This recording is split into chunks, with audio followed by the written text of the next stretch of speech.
Hello and welcome to the wonderful world of Tassel Magic. I'm Kathleen, creator of Tassel Magic, and I'm going to show you all the basic techniques needed to make tassels like these.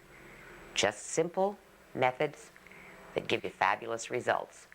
You can do beaded fringe, cut brush fringe, caterpillar fringe, multicolored fringe, and other fringe for your pillows, table toppers, or you can just make wonderful tassels to put on your armoire. Let's get started and have a little fun.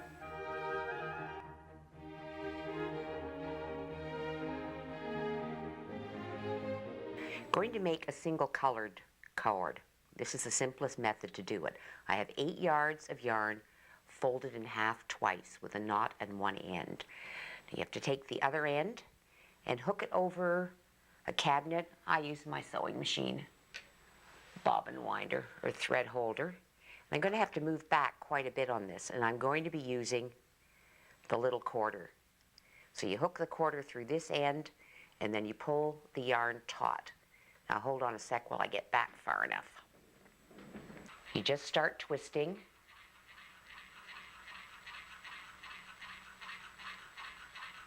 And keep twisting until you've got it kinked enough. You can use a pencil for this if you want. Just loop a pencil through your knot at the end. When it starts to kink, see there, we've got it now. Now keeping your tension, put your finger in about the center.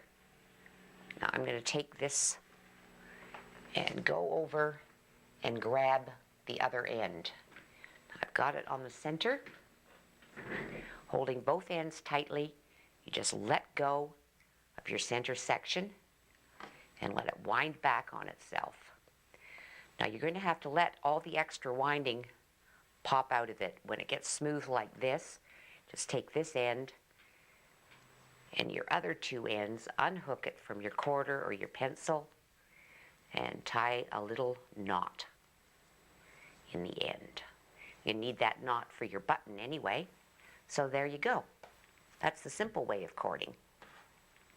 You can make a 2-color cord the same method as we made the single color cord.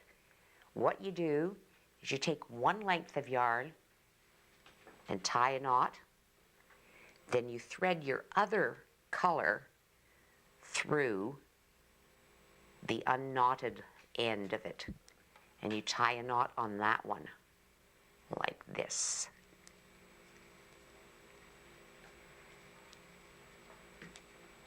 Now we're ending up with a length about 4 yards long and 4 strands wide.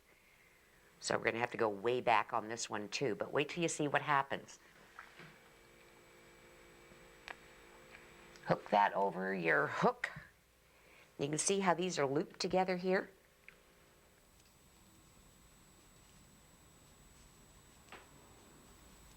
You can see how these two are looped together there. Now that's the middle of your 2 cords. And then you're going to go way back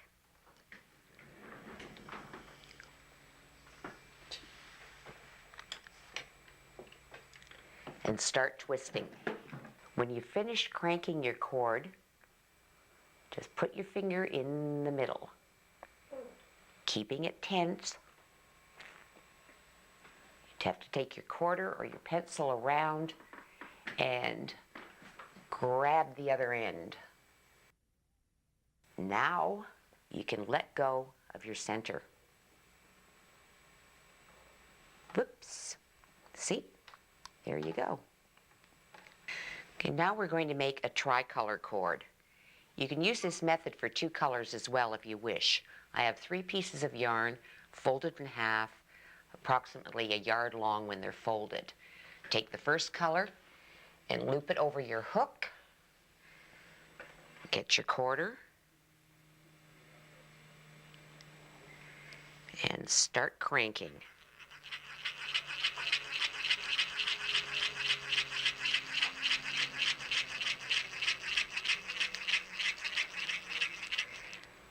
Now see, when it twists enough, take it and take a piece of duct tape or other strong tape and tape that, holding the tension to your tabletop. very tightly. Take your second color and do exactly the same thing with it.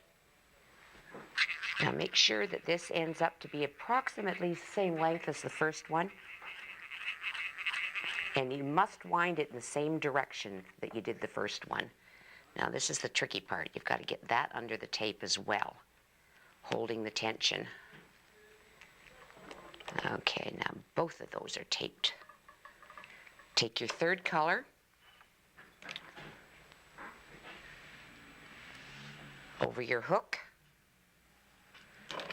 onto the quarter,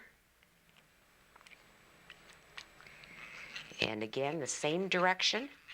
The other two were done. Do it approximately the same number of times. Now you can tell the number of times you've done it simply by making them the same length as the other two.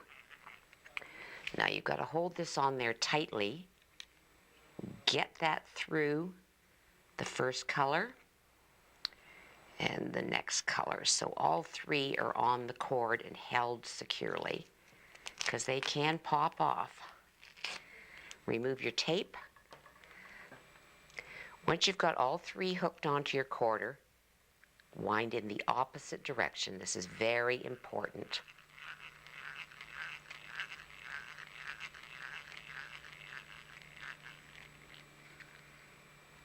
Now what you need to do with this one is stop this from untwisting in some way or another. Now I found the most convenient way to do it is with a little piece of tape. Before you take it off the quarter, just take a little piece of tape and wind it around there tightly. Now I could tie a knot here, but then I'd end up with too many knots. So that's just to hold it. Now you'll see what happens now. Just let go. And any over twisting will come out. And you take these two ends now when you tie a knot.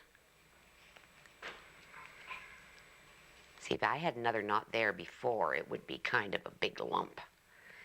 Now the tape just right there holds it as long as I need it to hold, and then I just trim it off.